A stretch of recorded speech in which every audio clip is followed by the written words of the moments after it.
आजकल कुछ शर पसंद अनासिर ने माहौल को बिगाड़ने की कसम खाई हुई है कि वो इस इंसानी अख़ुवत को, इंसानी मोहब्बत को, इंसानी भाईचारे को पाश पाश कर दें, पारा पारा कर दें।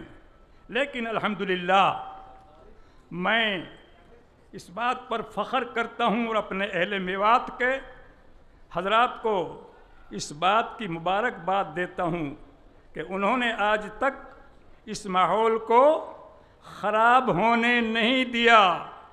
सारी कोशिशों के बावजूद, सारी ताकत लगाने के बावजूद बिहम्दिल्लाह आज हमारा इलाका अमन व शांति का गहवारा है, आपसी भाईचारे का गहवारा है और इंशाअल्लाह हम इसको हमेशा कायम रखेंगे।